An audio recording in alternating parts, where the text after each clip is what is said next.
चंदू को जिम जाते 2 साल हो गया है। अभी भी उसके दोस्त उसका मजाक उड़ाते हैं कि 2 साल जिम जाके क्या उखाड़ लिया। उसकी बॉडी बन तो रही है लेकिन अभी भी उसकी स्किनी फैट फिजिक है। जब नहाते टाइम वो अपने बॉडी को देखता है तो उसको अभी भी शर्म आती है। वहीं पे उसका दोस्त चैंपियन जो था, उसको भी 2 साल ही हुआ है जिम जाते, लेकिन उसके बाइसेप्स उसके ट्राइसेप्स अल्टीमेट फिजिक को बना लिया है। डिफरेंस यही था कि उसको जितनी जानकारी थी उसको वो यूज करता था, और जो एक्स्ट्रा नॉलेज थी, लोगों का कंटेंट जो देखता था वो इन्फ्लुएंसर्स का बाकी सबका, उसको भी वो अप्लाई करता था। उसको सीक्रेट सॉस पता था। लास्ट सबसे बड़ी डिफरेंस थी कि वो मेरा वीडियो भी देखता था, रतन का। तो मुझे जिम जाते लगभग 2.5 साल हो गया है, और 3 साल हो जाएगा इस नवंबर में। और 3 साल में जो मेरी फिजिक है, इससे अच्छी फिजिक में बना सकता था। लेकिन शुरू में मैं भी बहुत ज़्यादा इग्नोरेंट था चीज़ों को लेके। लेकिन इतने साल में बहुत कुछ सीखा भी कि कैसे मतलब फॉर्म क्या है एक्सरसाइजेस का, कंसिस्टेंसी का फ़ायदा क्या होता है, डिसिप्लिन रहने का क्या फ़ायदा होता है। पहले मुझे सारे कपड़े ढीले आते थे, सब टी शर्ट वगैरह जो भी था शर्ट, अब सब फिटिंग आता है। कॉम्प्लीमेंट मिलता है, बाइसेप देख के लोग पूछते हैं कि जिम जाते हो भाई, और इतना कोई पूछ लेता है तो मज़ा आ जाता है सुन के। लेकिन आज की वीडियो में हम लोग फ़ायदे की बात नहीं कर रहे हैं कि जिम जाने का फ़ायदा क्या है। आज की वीडियो का टॉपिक ये है कि अगर तुमको पूरी लाइफ में सिर्फ एक चीज़ करना हो जिससे तुम्हारी बॉडी बने, तो वो क्या चीज़ होगी। बॉडी बनाने के लिए बहुत सारी चीज़ें इंपॉर्टेंट होती हैं। लोग कहते हैं कि स्लीप इंपॉर्टेंट है, लेकिन तुम क्या सिर्फ सोओगे तो बॉडी बन जाएगी? नहीं बनेगी। न्यूट्रिशन इंपॉर्टेंट है, खाना, लेकिन तुम सिर्फ डाइट अपनी क्लीन रखो, एकदम अच्छा अच्छा अंडा खाओ, मीट खाओ, चिकन खाओ, सोया चंक्स खाओ, कुछ भी खा लो, बॉडी बन जाएगी? नहीं बनेगी। टेस्टोस्टेरोन लेवल से भी फर्क पड़ता है। लेकिन तुम 900, तुम अगर तुम्हारा टेस्टोस्टेरोन आ रहा है रिजल्ट, तो बॉडी बन जाएगी? नहीं बनेगी। बॉडी बनाने के लिए सिर्फ एकमात्र एक चीज इंपॉर्टेंट है, वो है ट्रेनिंग। ट्रेनिंग, वो भी बॉडी बिल्डर स्टाइल में, हार्ड ट्रेनिंग। स्ट्रेंथ ट्रेनिंग नहीं, पावर लिफ्टर वाली ट्रेनिंग नहीं। स्ट्रेंथ ट्रेनिंग और पावर लिफ्टर ट्रेनिंग में डिफरेंस है, वो मैं तुमको बता रहा हूँ अभी। लेकिन अगर तुमको बॉडी बनानी है, मसल बनाना है, मसल गेन करना है, सिर्फ एकमात्र एक तरीका है उसको गेन करने का, वो है ट्रेनिंग करो बॉडी बिल्डर स्टाइल में, हार्ड ट्रेनिंग करो। बॉडी बिल्डर स्टाइल ट्रेनिंग होती क्या है? अब मान लो तुम जिम जाते हो, बहुत सारे वहां पे रहते हैं जो डेडलिफ्ट मार रहे हैं, स्क्वाट्स मार रहे हैं, मतलब कंपाउंड मूवमेंट्स कर रहे हैं ढेर सारे, और उसके बाद थोड़ा सा आइसोलेशन मूवमेंट करके घर चले जा रहे हैं। लेकिन क्या उससे सच में तुम्हारी बॉडी बिल्डर वाली फिजिक बनेगी? नहीं बनेगी। जो भी जिम में बड़ा बंदा तुम देखोगे, जो मतलब जैसे जिसका बड़ा बाइसेप है, बड़ा चेस्ट है, उसको तुम हमेशा देखोगे वो लाइट वेट या मीडियम वेट से ज्यादा रेप रेंज में ट्रेन करेगा। बॉडी बिल्डर स्टाइल ट्रेनिंग का मतलब यही है कि जब तुम मान लो तुम बाइसेप कर्ल मारने जा रहे हो डंबल से, ये वाला। अब तुम्हारे पास दम है कि तुम 15 केजी से मार सकते हो, ऐसे भांज भांज के मार भी दोगे तुम, 4 रैप मार भी दोगे तुम, तो उसका क्या मतलब है? कोई मतलब नहीं है।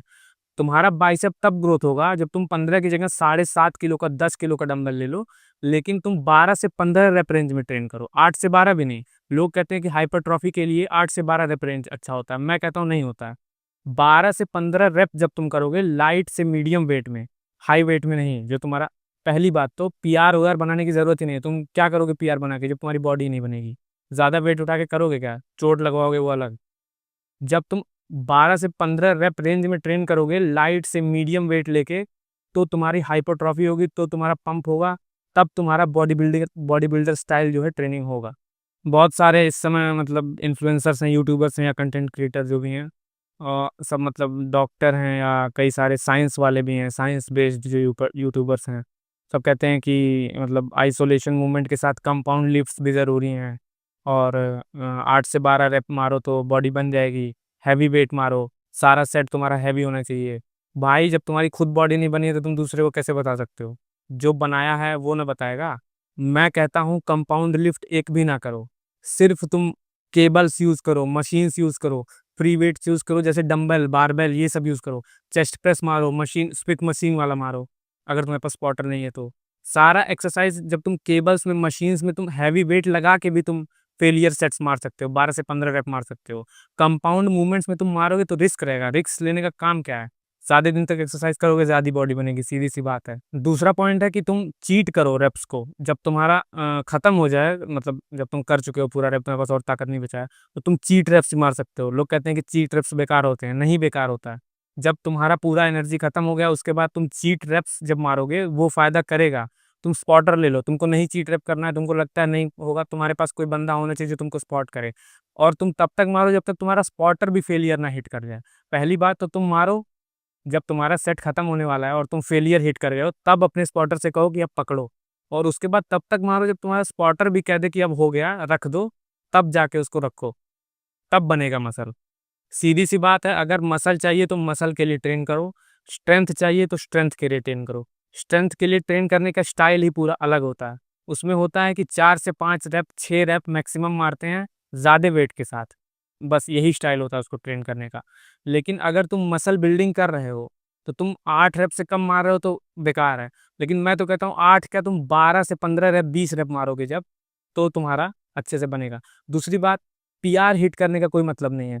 तुम पीआर हिट करके क्या करोगे? पीआर छोड़ो, 1 रैप मैक्स वाला जो रहता है कि एक रैप में हम लोग कितना सबसे ज्यादा वेट उठा सकते हैं, 150 किलो का स्क्वाट मार लूंगा 1 रैप, क्या फायदा हो जाएगा उससे? कौन सी हाइपरट्रॉफी हो जाएगी? चोट लग गया तो कंसिस्टेंसी भी बिगड़ जाएगी। जब कंसिस्टेंसी ही नहीं बिगड़ रहेगी, बिगड़ जाएगी, इंजर्ड हो जाओगे, तो कैसे तुम लंबे टाइम तक जिम करोगे? कैसे बॉडी बनेगी? जाहिर सी बात है, लाइट से मीडियम वेट तुम मारो, 12 से 15 रैप, लगभग 7-8 बार सेम चीज बोल चुका हूँ। 12 से 15 रैप लाइट से मीडियम वेट, सिर्फ यही चीज करो। लेकिन मैं शुरू में वीडियो में कहा था कि स्लीप इंपॉर्टेंट नहीं है, न्यूट्रिशन इंपॉर्टेंट नहीं है, टेस्टोस्टेरोन इंपॉर्टेंट नहीं है। इंपॉर्टेंट सब है, सबसे फर्क पड़ेगा। तुम कितना भी एक्सरसाइज करोगे, अगर तुम्हारा रिकवरी नहीं होगा तो, अच्छा न्यूट्रिशन नहीं रहेगा तो बॉडी नहीं बनेगी। लेकिन अगर एकमात्र चीज करना हो पूरी लाइफ में, तो तुमको सिर्फ एक्सरसाइज करना पड़ेगा, वो भी बॉडी बिल्डर स्टाइल में। साथ में बल्किंग और कटिंग का भी इंपॉर्टेंस होता है। लोगों को लगता है कि, मतलब बहुत सारे इस समय साइंस बेस्ड जो यूट्यूबर रहते हैं वो सब कहते हैं कि मेंटेनेंस कर लो, गेंटेनेंस कर लो, मतलब साथ में मसल बनेगा और फैट लॉस भी साथ में होगा। तो होगा, लेकिन जब तक तुम कैलोरी सरप्लस में नहीं हो, तब जब तक तुम कैलोरी सरप्लस में नहीं हो तब तक तुम पूरी पोटेंशियल पे अपने ट्रेन ही नहीं कर पाओगे। तुम्हारी बॉडी में जब एनर्जी नहीं रहेगी, तुम कैलोरी ही एकदम मेंटेनेंस पे खा रहे हो, तो कैसे तुम एक्स्ट्रा एनर्जी से ट्रेन कर पाओगे?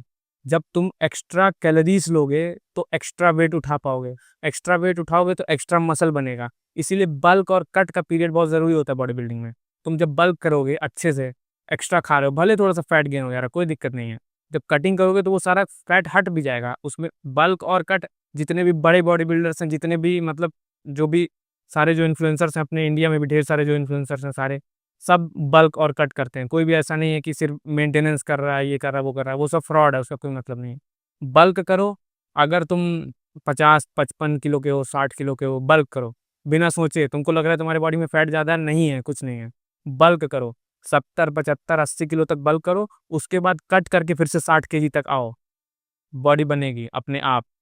और जब 70-80 किलो के रहोगे तो एक रहता है कि हाँ, मतलब थोड़ा हैवी लगता है, लोग थोड़ा रिस्पेक्ट भी देते हैं। सप्लीमेंट्स की बात करते हैं, कौन कौन से सप्लीमेंट्स जरूरी हैं, कौन कौन से नहीं है। सबसे पहले, प्रोटीन इंटेक पूरा होना चाहिए। उसके लिए तुम अगर डाइट से पूरा करना है तो चिकन है, एग है, सोया चंक्स है, अ, पनीर है, ढेर सारी चीज़ें हैं, चना है, कुछ भी खा सकते हो। नहीं है, अगर ये सब खाने में दिक्कत है, तुम्हारे पास टाइम नहीं है, पैसा है अगर, तो वे प्रोटीन ले लो, सीधी सी बात। प्रोटीन सप्लीमेंट तुम्हारा खत्म। दूसरा सप्लीमेंट तुम ऐड कर लो तुरंत, क्रिएटिन। प्रोटीन का सप्लीमेंट ना भी ऐड करो तो खाने से कंप्लीट करो, जो भी बताया हूँ।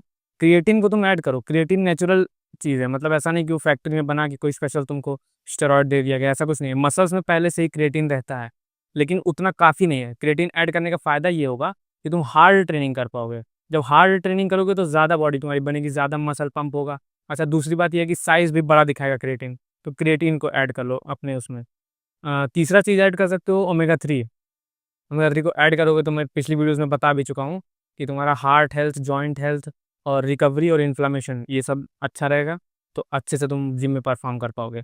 और अगर टेस्टोस्टेरॉन वाली थोड़ी बात है, तुमको लग रहा है कि तुम्हारा टेस्टोस्टेरॉन कम है, जो कि जवान लोगों में होता नहीं है कम, लोगों को मिसकॉन्सेप्शन रहता है, पता नहीं क्यों इतना सारा रील्स वगैरह पे सब देखते हैं, ये अश्वगंधा और पता नहीं क्या क्या, उसका कोई मतलब नहीं है। लेकिन अगर फिर भी तुमको कोई सप्लीमेंट लेना है टेस्टोस्टेरॉन के लिए, तो तुम विटामिन डी ले लो और जिंक ले लो, इससे ज़्यादा कोई भी सप्लीमेंट की ज़रूरत नहीं है। प्रोटीन, क्रिएटिन, ओमेगा 3, और अगर टेस्टोस्टेरॉन को लिए लेना है तो विटामिन डी और जिंक, बस, इससे ज़्यादा कुछ मत लो। और दबा के जिम करो, मेहनत करो, मतलब तुम स्पेशल नहीं हो कि अपने आप बॉडी बन जाएगी। तो हार्डवर्क तो करना ही पड़ेगा, तुम नहीं करोगे तो कोई और करेगा, सेम टाइम में किसी और की बॉडी बन जाएगी, उसे बढ़िया तुम ही बना लो। सी हो।